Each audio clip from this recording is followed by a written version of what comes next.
The elective conference of the ANC in Mpumalanga is underway tonight. Well, earlier disgruntled party members lost an urgent application to interdict that conference from going ahead. They cited irregularities at branch level, or alleged irregularities, I suppose we should say. The ANC's Treasurer General Paul Mashatile used his opening to call for unity among members in Mpumalanga.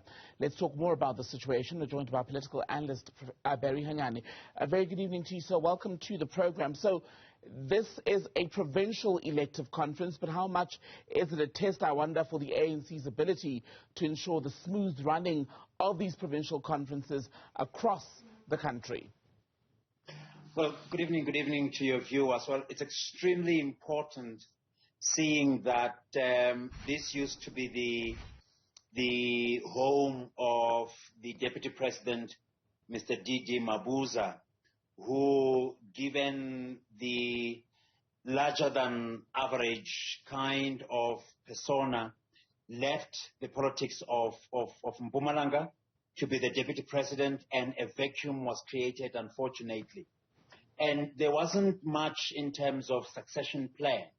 So they need to stabilize the province itself, and of course come up with politics that are developmental in orientation, more calm, more order, some kind of stability was needed. And unfortunately, it wasn't coming. No wonder why we're sitting now with an interdict that was supposed to have been, and thank goodness, some kind of sanity sort of like became the order of the day.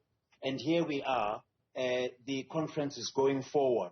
So it can only bode well for the party from a renewal, from a commitment point of view, to say here is a party that perhaps it can salvage something from a consolidation point of view. How then does the party go ahead with the process of salvaging something when there are such apparent divisions? And yes, while it's not every member who's opposed to processes or alleged irregularities who filed an actual court application, but we all know that very often such moves do have significant, somewhat support. No, absolutely. It's not going to be easy to reconcile the fault lines, as it were. I think if there was a province that was extremely divided from a slate point of view, Mpumalanga would take the trophy any time. And going forward, I think it's going to be elusive to then sit down and say, how can this province become united at a time when your so-called big politics order under the leadership of D.D. Mabuza came and gone, as I said earlier on, without proper succession plan. So the divisions are clear, and it's going to take a lot in terms of building that much unity. Again, we're looking at issues of corruption. We're looking at issues of wanting to gain access to public resources. And then, of course, the issues of murders that we can't throw away, that sort of like characterize the politics of the province. We may not necessarily have what it takes in terms of evidence, but allegations on the ground is that here is a province that almost replicated itself as some kind of a mafia province. And you mentioned earlier the Deputy President of the ANC, David Mabuza, who's himself a former chairperson of the ANC in Mpumalanga, former premier there even, and his influence, alleged or real. And it's not a new sort of trend to the extent that it is true, because when you talk about the Free State, for example, there is the Ace Makashule hold, some say, over structures in the province and the functioning of the ANC there.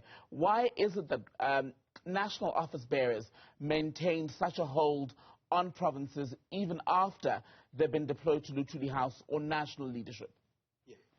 Look, whether in office or not, these characters, as it were, made sure that, in a sense, there is building of clandestine connections. So in actual fact, those who continued to benefit under their leadership would then have to ensure that such an arrangement does continue, so that there is a continuation of the oiling of the machine. And I'm happy you draw parallels with Free State, much so with Mpumalanga. Although eventually there was the demise of the so-called the Premier League, nonetheless, the issue of cementing this kind of clandestine relationship has always characterized the kind of continuation, the kind of hallowing of these state institutions, including the party itself, at the behest of the so-called your political captains. Who then has the power, I wonder if any single individual exists at this point, to pull together the factions of the ANC that aren't seeing eye to eye, because the goal is still the main national conference in December, and if the provinces, however many, are unable to move in step, that raises issues ahead of December. No, absolutely. But at the same time, I think we can assure that your so-called, for instance, RET slate, notwithstanding other slates concerned, have been battered by the so-called the Ramaphoria camp. And I'd like to believe going forward, there is some kind of an orchestrated campaign to say, let there be some kind of consolidation under Ramaphosa.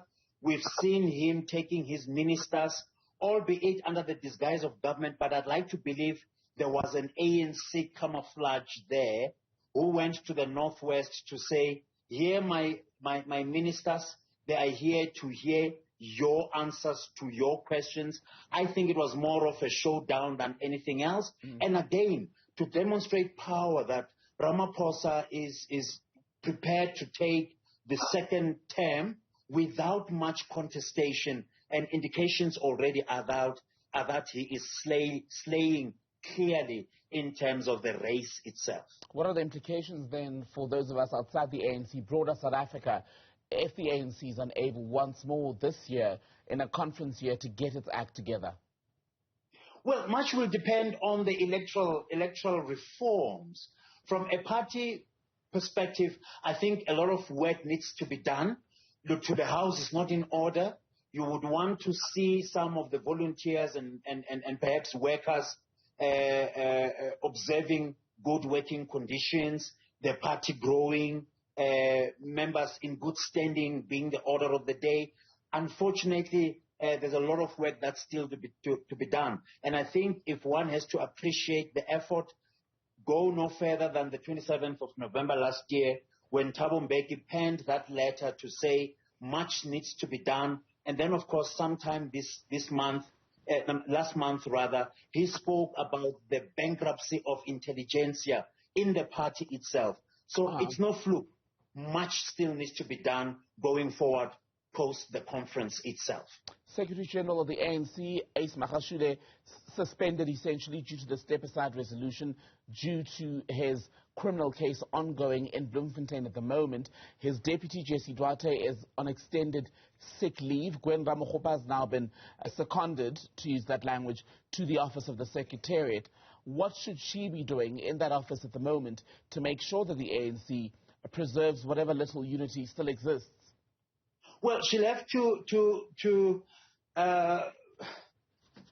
put forth some kind of a peace pipe and say to ANC workers, please come back. We've had problems going forward, no salaries at some stage. We need to rebuild. It's going to take an effort. But again, you'd anticipate that Dr. Ramokgopa would need experienced cadres who have been in the so-called trenches to assist her. On her own, I don't think she'll be able to pull all the kind of work that's in front of her. Let's not forget, this is the engine of the party. So she will then have to deal with coordination of every other work and activity that every province must undertake. It's not going to be easy. So going forward, we can only wish for her to do well, but at the same time, complemented by men and women who are capable to offer her the much-needed support that she would deserve at this point in time. Political analyst Barry Hanyane, good to speak to you. Thank you for your time, sir.